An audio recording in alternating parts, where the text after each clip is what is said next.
Hello and welcome to episode 258 of AvTalk. I am Ian Petchnick, here as always with Jason Rabinowitz. We're back again. How are you, Ian? I'm great, Jason. It's hot dog week.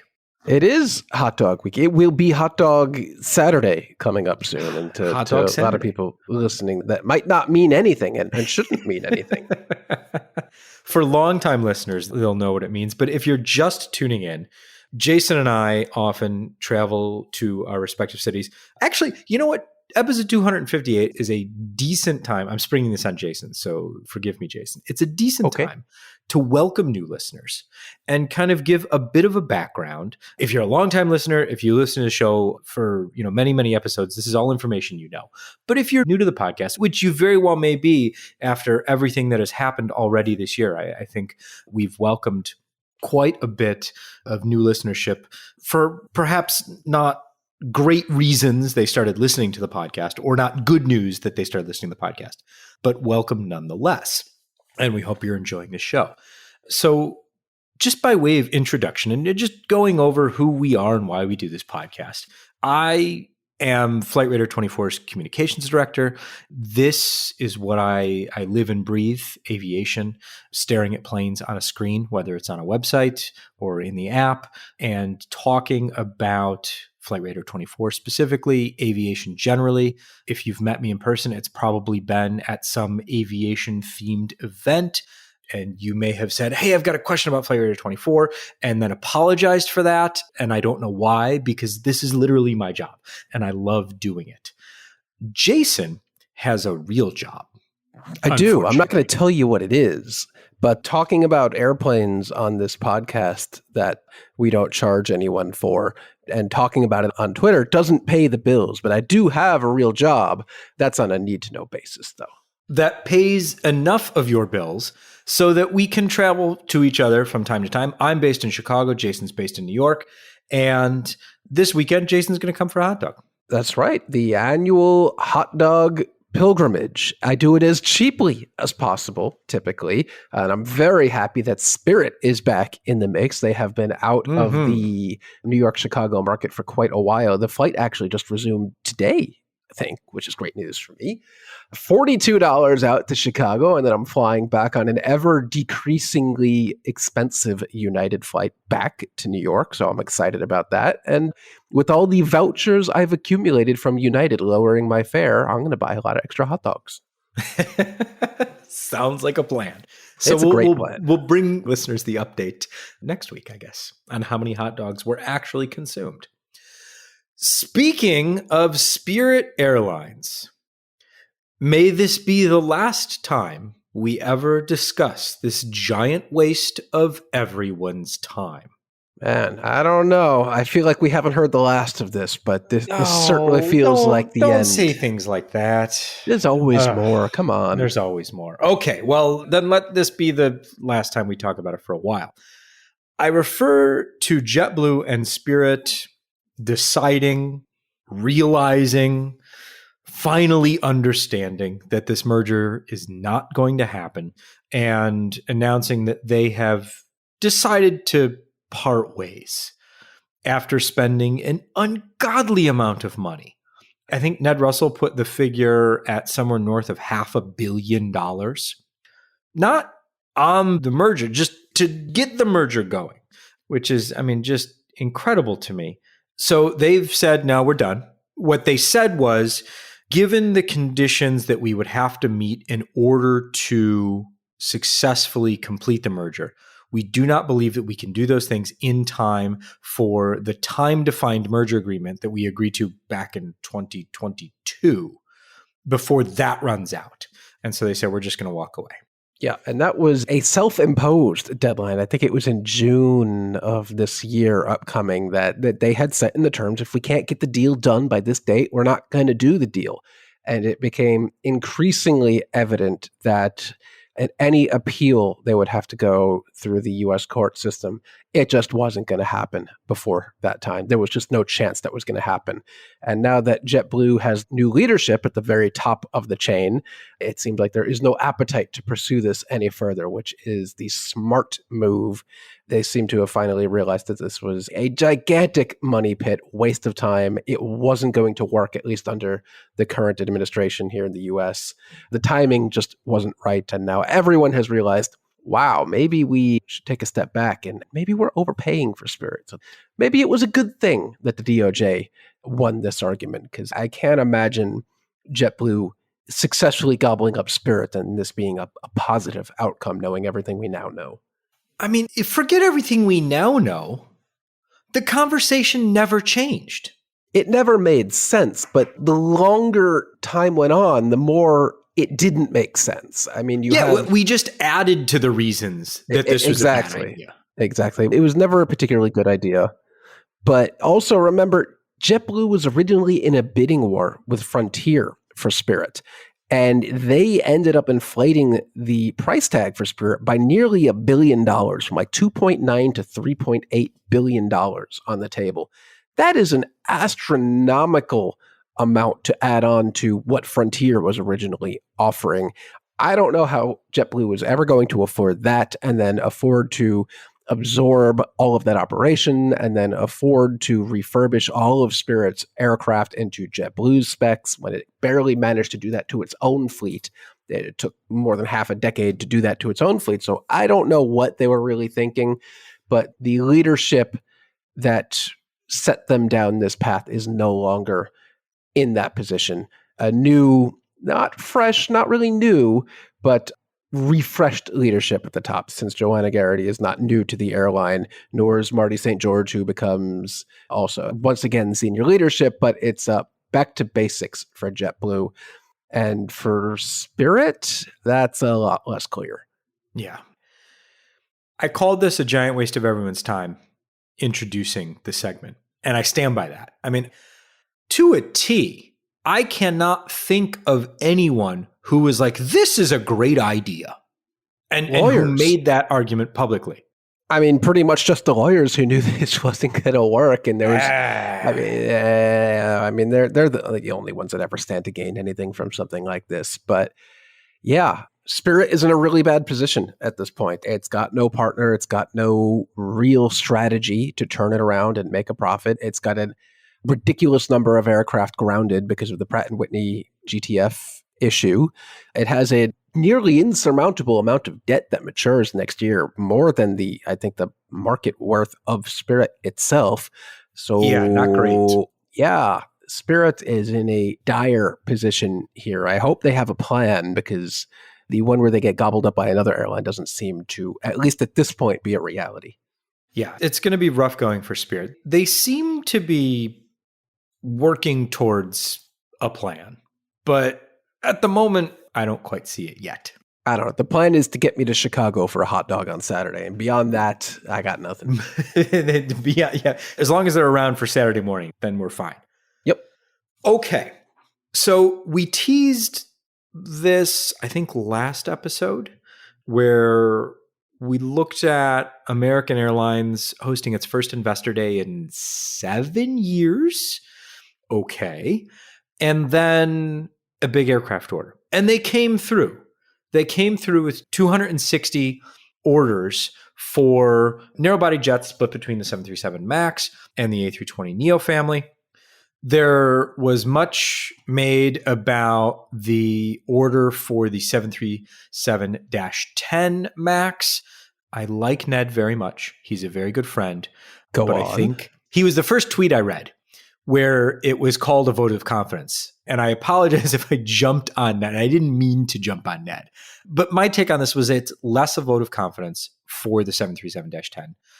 And American doesn't actually want these planes that quickly.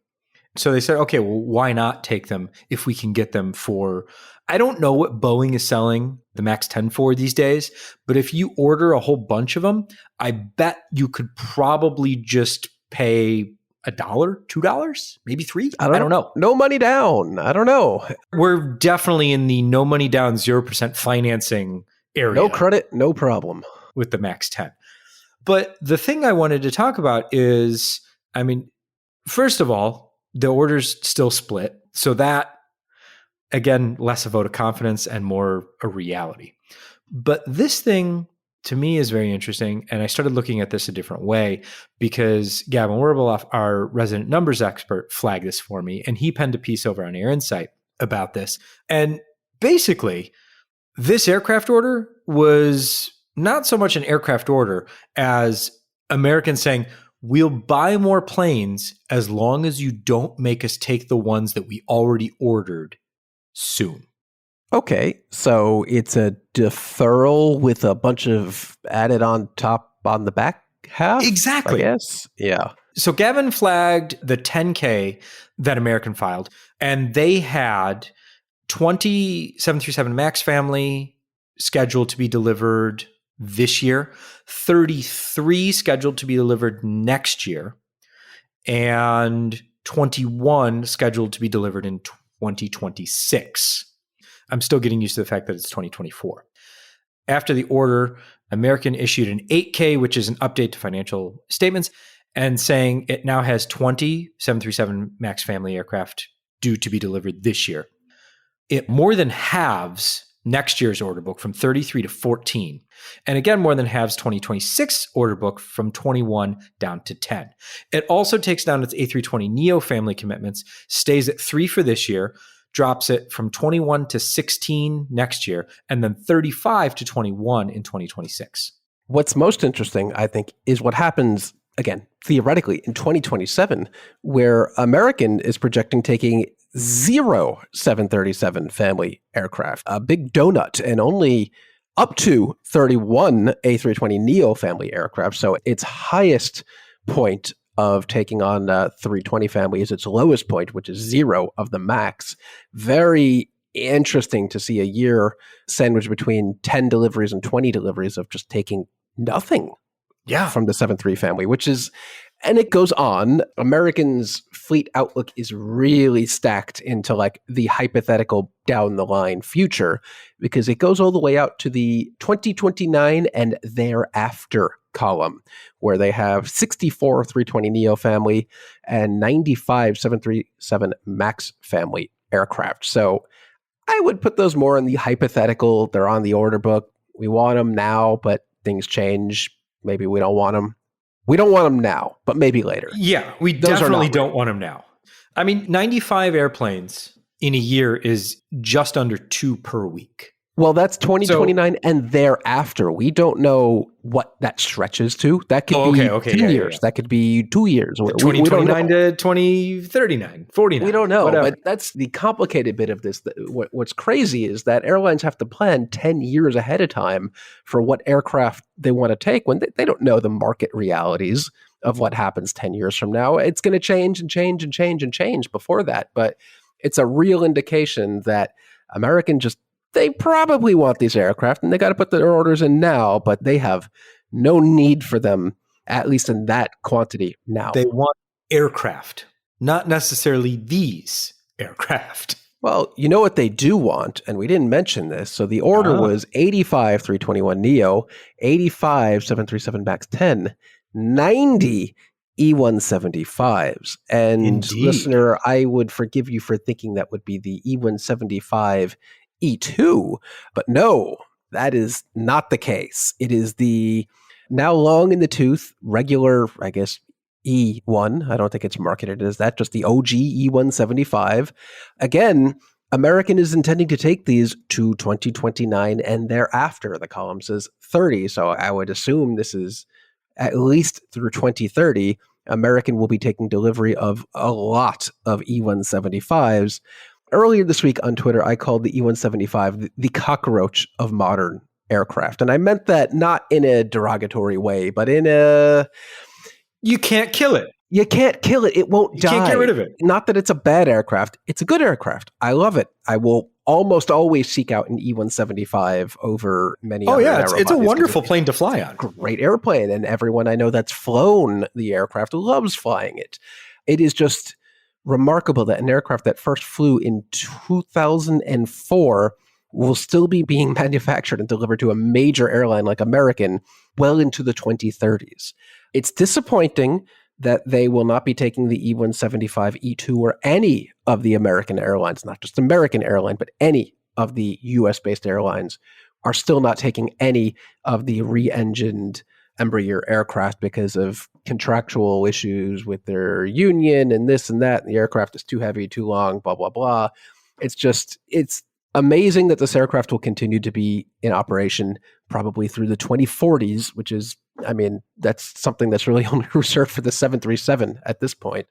But every other narrow body has been re-engined or significantly overhauled at some point. The 7.3 through its lifespan went from the Classic to the NG to the MAX. The 320 series has the CO and the NEO. The Embraer is just an E175 is an E175. Maybe the winglets go out a little more than they go up. That's about it. And it's disappointing to me that we have a version of this aircraft with vastly more efficient engines that the industry, for reasons, is just kind of ignoring. I hesitate to say ignoring. It's discounting because it's not contractually possible. Yeah, contracts can be changed. Pay scales can be rearranged. The aircraft could be flown mainline, which I don't think we will ever see that. But to me, you have this regional aircraft, which there is a better version of it available and now. And when airlines say we're doing all these things to curb carbon emissions, we're green, we're green, we're green. And then you have this aircraft that's potentially on the shelf that is, markedly more efficient. And it's just not even being considered because of artificial constraints, which is just, to me, very disappointing. Yeah, there's no doubt that it's disappointing. Okay. This is one of those things where I feel like I've said this before, and I'm sure if I went back and looked at all the transcripts of the episodes, I would introduce multiple segments involving the NTSB as describing this as coming out swinging. But man, oh man, is that exactly what happened today in testimony in front of Congress by NTSB Chair Jennifer Hamady. She's just been taking shots at everyone recently. I love it. And she gets results. So here's what happened. She was attending a U.S. Senate hearing, and as part of that hearing, criticized Boeing's lack of cooperation with the NTSB investigation into the Alaska Airlines door plug accident. And Hamady had this to say, quote, Boeing has not provided us with the documents and information that we have requested numerous times over the past few months. There are two options. Either they, meaning the documents, exist and we don't have them, or they do not exist. She went on to say that if they don't exist, that, quote, raises concerns about quality assurance, quality management, safety management systems within Boeing. Oh, boy, does it ever. Yeah. The documents that she's referring to and the documents that the NTSB has requested involve who did the work on the door plug. Who were the people? How was the work accomplished?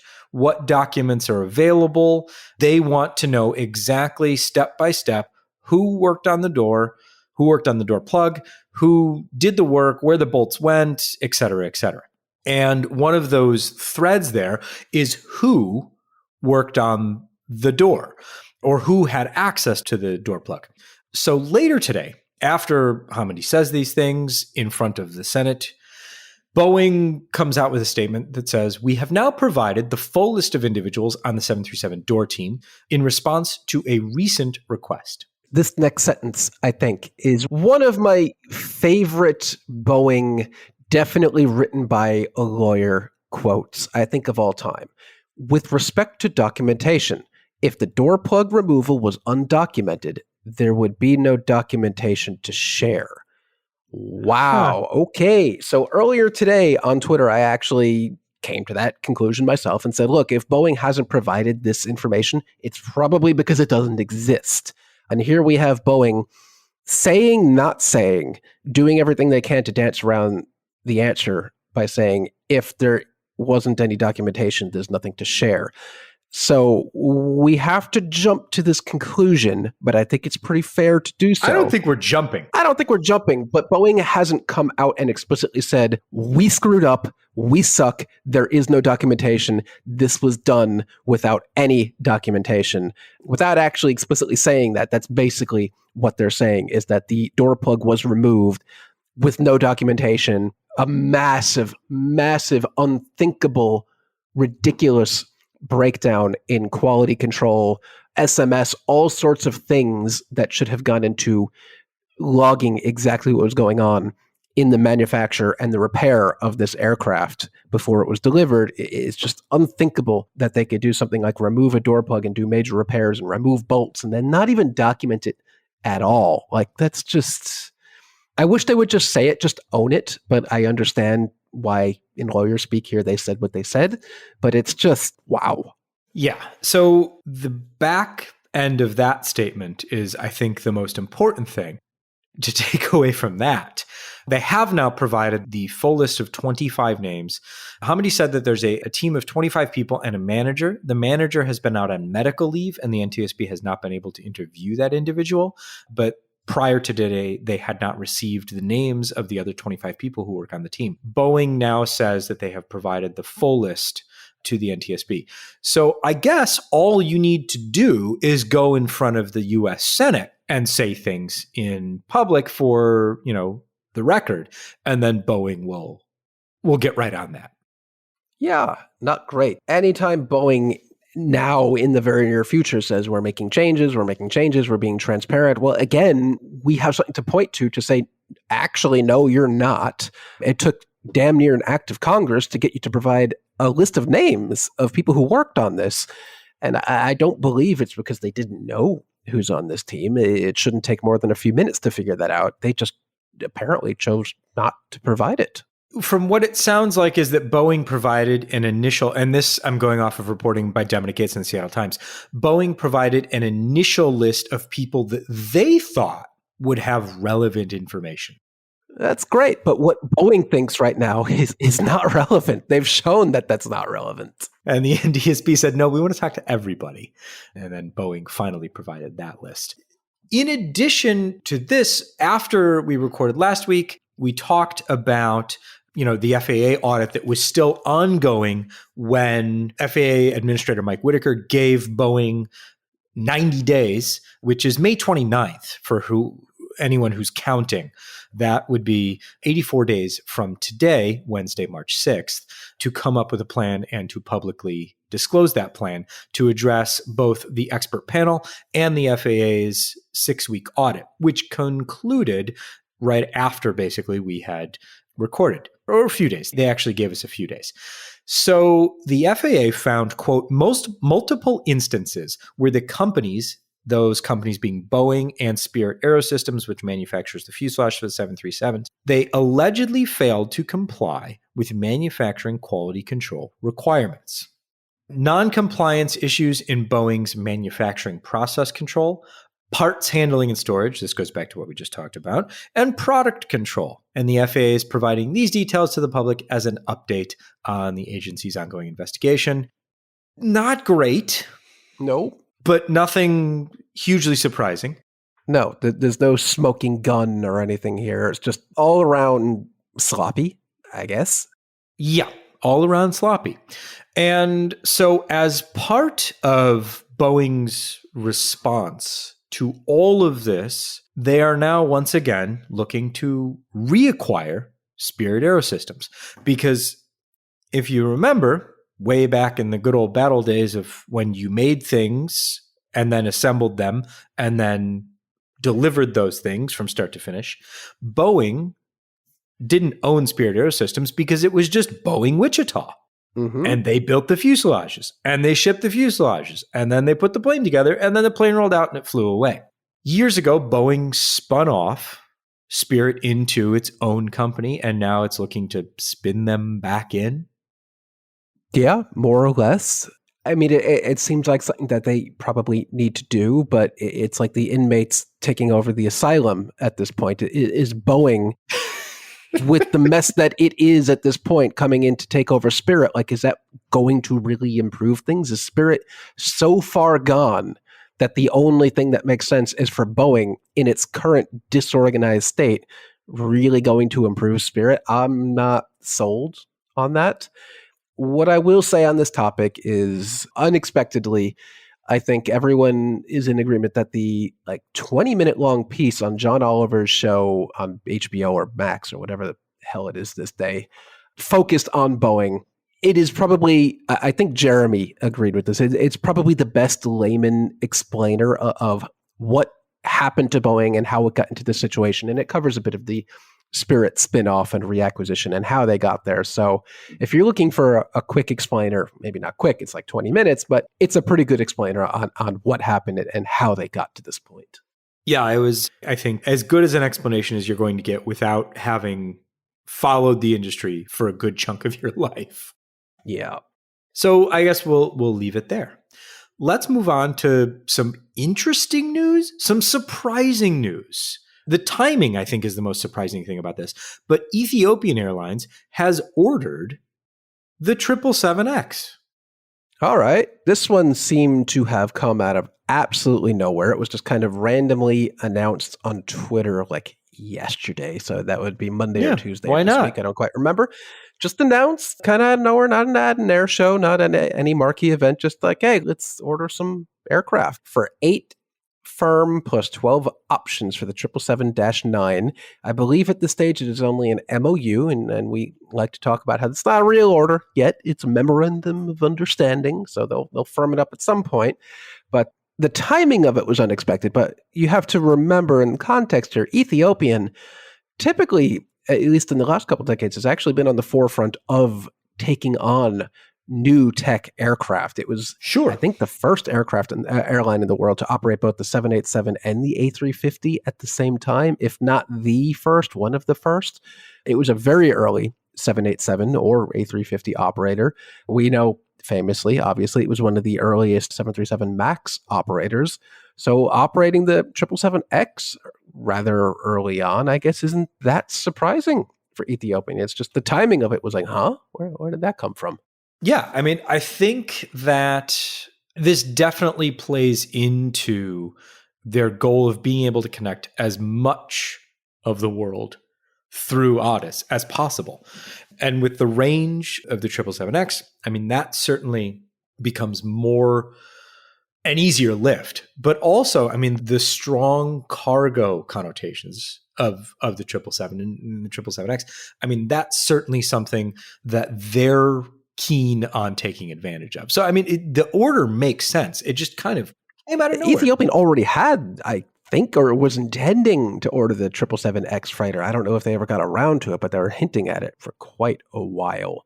But interestingly, of all of the new aircraft, Ethiopian doesn't have any Airbus narrow bodies, which I think is a interesting twist since it loves all these other new type aircraft, but no Airbus narrow bodies. Maybe they'll announce that next week randomly on Twitter. Sure, why not? No, that one's they'll do that on TikTok. Oh, okay. So we've been working on some interesting things. We talked a little bit about Spirit and how they've been affected by the Pratt & Whitney Geared turbofan groundings. We've talked about this over and over and over again because it's just affected so many airlines and so many aircraft. So we pulled some numbers, and we've got a great blog post up on the Flight Radar 24 blog by Andy Ainsworth about, Wizz having 20% of its fleet sitting around. And that number is growing, though it won't grow as much as a percentage because they continue to take new aircraft so quickly that they've done a fairly good job of just maintaining what they've got, even though they're parking more and more aircraft. I only bring that up in the context of the podcast to say that one of the things that they've done is extended leases for A320 CEO aircraft that they're keeping in the fleet, but they're also wet leasing capacity in.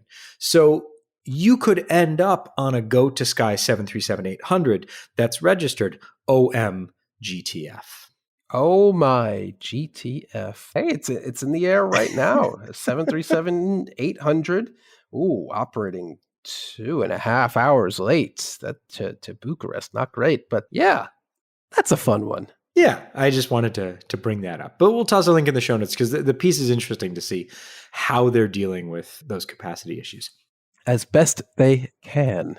Yes, exactly. Speaking of GTF engines, Iceland Air has selected the Pratt & Whitney Geared turbofan to power its recently ordered Airbus narrow-body fleet. Yeah, good luck with that. Well, now that they've figured out the problems, getting the new engines should be just fine. Sure. Except It's not, because engines are one of the main supply chain constraints, as are so many other parts, to the point where United Airlines expects 102 fewer aircraft this year than it had previously forecast. That is a lot of aircraft. That is a lot more than are in entire fleets for airlines right now. And they expect to take 102 fewer aircraft this 102 year. fewer new aircraft. This is just deliveries. Certainly won't be taking the MAX 10 as they No. expected to this year. I guess the bulk of that, the rest would probably be the A321neo. Yeah. I mean, it's across the board. Not great. No one is living up to expectations, but everyone's really excited about ramping up their production capacity to build 4 billion planes a year, only to let every airline down when they can't do it. Exactly. So United's going to take 102 fewer aircraft this year. They're still going to take 63 aircraft this year. Hey, that's good. That's a lot. They were going to take 165. I mean, that's crazy to me. Well, their messaging for this year was that they were going to take a new aircraft every other day. I think through the summer, they said they were going to take a new aircraft every other day. Now it's like every That's other not week. going to happen. Yeah. So, I mean, it's still a lot of planes. I mean, 63 is nothing to sneeze at, but it's not going to happen this year. Ryanair says it will take only 40 out of 57 expected 737 MAX aircraft by June. So that's not as big of a number gap, but certainly still a hit to Ryanair's growth plans. We learned this week that the fix for the MAX 7, the anti-ice fix, might take longer, up to 12 months, rather than the 9-month forecast that David Calhoun gave at the earnings report. So that pushes things back even further. Tim Clark is preparing for the eventuality that the 777X might not show up until 2026. Who knows if he'll still be the president of Emirates by then, but He will just not retire until that aircraft is delivered. he's going to retire on that delivery flight. To say that Boeing is the only aircraft manufacturer affected by this, that's certainly not the case. Airbus is still dealing with a ton of supply chain constraints and issues, especially with their A320neo family aircraft, so the A320 all the way up to the A321XLR. So those are also not running quite on time. And then there's a new entrant into the, no, we're not going to have that done when we said we were. Most of the Russian aircraft programs have been delayed 2 or more years. The MC-21, the SSJ New, which is the all Russian parts version of the SSJ, the IL-114, and whatever other aircraft you want to throw in there, all delayed roughly 2 years or Now, more. that is the least surprising news I think we have discussed in a while. This stuff is hard. I mean, the timeline that they gave themselves to make these projects go through in Russia was ridiculous. And I think they've finally at least admitted publicly that maybe we need a couple more years. What they're doing is pretty dramatic. So take your time. This is a follow-up to a story that we talked about, months and months ago now. But Ukrainian prosecutors have formally charged ex-Antonov executives with obstructing the Ukrainian armed forces in preparing a defense of Hostomel Airport, which is where the AN-225 was based. So prosecutors are saying these executives did not allow the Ukrainian military onto the airport property or wouldn't let them set up defenses, basically. And that allowed the Russian military the opportunity to damage the airport as much as they did. They don't come out and say, because of this specifically, the Antonov AN-225 is no more, but the argument is strongly implied there that it was, their intransigence and resistance to allowing the Ukrainian military to defend the airport that led to the destruction of the aircraft. So we're still in a waiting game because they're supposed to rebuild it, but that sounds like it won't happen until after the war, and the war is unfortunately nowhere near over. So I guess we'll continue to wait and see. Yep. Jason. Yes. I don't want your head to get too big here. Okay. But you called it. Oh, what did I call? Tell me more. Last week, we talked about the issue with the CFM56 thrust reversers, where after a pilot activated reverse thrust, but then conducted a go-around, which you're not supposed to do out of procedure, but it's happened multiple times. And To the same guy. To the same guy. The CFM56 reverser, the engine control unit software is being revised to reduce the possibility and risk for the reverser to be locked open in the event that a pilot initiates a go-around after thrust reverse has been selected. That sounds awfully like what I suggested last week. It is. I assume CFM has had engineers working on this for months and months already. I am not taking credit for this, nor would any reasonable person do that, but sometimes timing is fun that way. What gets even better is they performed an analysis, and the analysis indicated that this was a 1 in 1 million chance that a go-around after reverser selection. It happened to the same guy twice. One in a million odds, because this is what I love about the industry. I don't have the numbers open now, but they said they analyzed like 4 million flights or something like that. Or maybe the number was dramatically higher. 3.4 million flights across 31 operators. There you go. That's an outstanding analysis. I assume that took a very long time to do. And out of 3.4 million flights, you got the same guy doing it twice. And yet it's only 1 in a million. So there's one other person who's done this. This guy accounts for 2/3 of the 3.4 million flights where this happened. Oh, that is incredible. That is a fun stat. We got to tell Gavin, he's our numbers guy, but we just came up with some fun numbers. He'll get a kick out of that one. That's outstanding. But software will be rolled out in the near future to prevent this one guy and one other person from doing this in the future. Oh, that's the best. And to close the show, we're keeping 747s around for just a little bit longer by shuffling them between airlines. Jason, tell me what's going on. Qatar took a whole bunch of 747-8Fs in the latter half of the 2010s. They had that whole blockade thing, and they really needed to ramp up their freight capacity to get everything into Qatar. Since all the land crossings were restricted, they really had to be self-sustaining, which is kind of difficult in Qatar since it's mostly desert. They don't really have crops there, so everything needed to be flown in if it couldn't be shipped or driven in. And they took a bunch of 747-8Fs, which I guess they don't need anymore. So UPS will take them off their hands for them, which is just a nice thing. You wouldn't want these to go to the boneyard after just a couple of years. So good on UPS for taking some lightly used 747s. There you go. Keeping them around for just a little bit longer. Actually, it's UPS, so a lot longer. This has been episode 258 of AvTalk. Thank you all so very much for listening. I am Ian Petchnick here, as always, with Jason Rabinowitz. Thanks for listening.